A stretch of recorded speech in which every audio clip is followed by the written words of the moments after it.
Hey, what's up? It's Matty at MixandMasterMySong.com. Today I want to show you guys this really cool equalizer Acustica just came out with. It's the DW Fern VT5, which is a vacuum tube stereo equalizer. And the thing sounds pretty awesome. I'm going to show you a couple examples really quick, show you how the thing works, and then, you know, demo it, check it out, see if you like it yourself. So let's hop in. We'll go over really quick. So here it is, the EQ. It's a pretty looking thing. I'm a big fan of EQs, mostly for boosting, that have selectable frequencies. It helps me narrow down my choices, and usually the selectable frequencies are pretty good places that you want to either boost or possibly cut. I really dig how this EQ is laid out in that fashion. It's a lot like the Manny Marroquin EQ. I like that EQ a lot for the same reason. It already has predetermined frequencies, and then it's just boosting or cutting. This one's a little different in that, but we'll go over it really first, and then I'll play you a couple examples of how I've been using it. So it's got a low cut at 30, 40, 100, and 400, and you can cut it from, you know, flat to -18.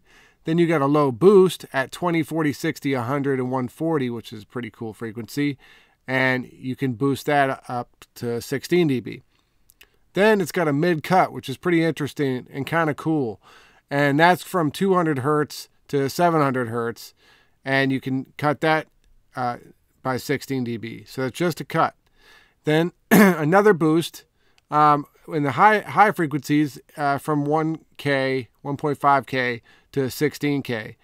And this one actually has a Q on it, so you can kind of, if you want a little sharper or broader EQ, you can do that. Lastly, it's got a high cut on it, which is cool because you can kind of boost the air frequency at 16K and then cut it back a little bit so it's not too harsh. And then finally, just the input and output and the preamp section that's in most Acusticas plugins.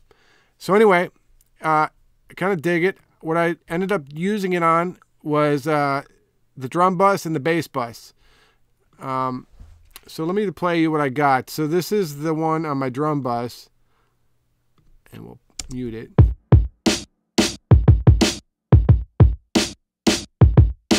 Pretty simple drum beat.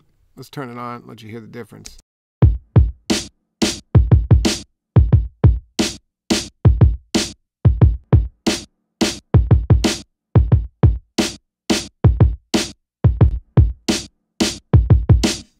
Pretty cool. It breathes some life into it. So what I did is I boosted it at 100 Hertz, about 6 dB, and I also cut it a little bit at 30 just to get rid of some of that low rumble. I feel like by boosting up here quite a bit, I can cut a little bit here, and it will focus my low end a bit more. Did a mid cut around 300. This one you got to be careful with because just cutting a couple dB can be a lot. And then I just did a little boost to give me some air, 8K at 4 dB. So that was that, and I felt like it really, you know, brought some thickness and girth to my drums that I didn't have before that. And once again, just the real simple frequency choices, I was able to switch from 60 to 100 to 140, and I finally settled on 100. But it's not like I'm sweeping frequencies. It's just, does this sound good? So there's 3 choices, and that's what I really dig about fixed EQs. So let me just sweep that really quick so you can hear the differences.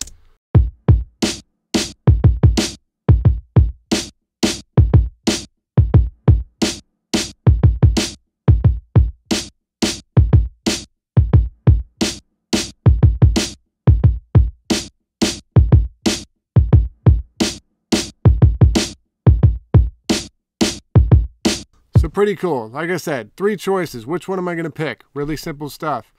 The next spot I used it on was on the basses. And here we did kind of the same thing, but because I was boosting at 100 over here, I wanted the bass to fill in a different part. And I always like to do that in my mixes. Is my kick going to be here or here? And like if this is our bass, is my kick here or here? So in this situation, it was kind of a subbier bass, but did have some girth in the mids. But what I did was I boosted it at 40 Hertz, but I also cut it by 6 dB at 30 hertz. So it was kind of gave me a bunch of low end, but not too subsonics and not sucking up a bunch of headroom in my mix. The other thing I did is I cut a little bit at 300 again here. And then I boosted a bit at 3K just to get some of the resonance. It's like a saw bass. You know, I should probably play it so you can hear it. But just to kind of pick up some of the resonance at the top or higher end of the bass sound. So, and then I also did a little high cut here. Probably doesn't do anything, but why not use it? So I'll play it with and without it here.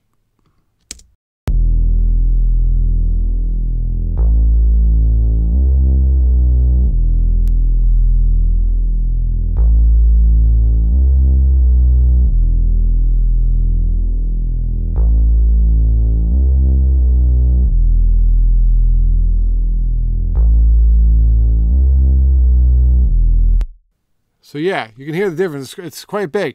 And then now let me show you. Let me get rid of this guy because we're not using him right now. Let me play it with and without both of the rubies on the kick and, I mean, on the drums and the bass. And you can hear it's pretty cool difference.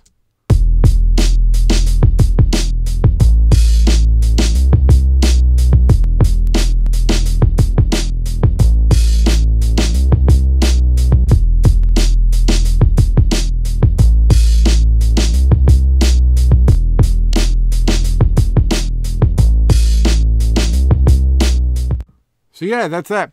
So really cool EQ. I've used it on vocals quite a bit, which is actually kind of fun. I kind of like to use it as like the final EQ on a chain, right?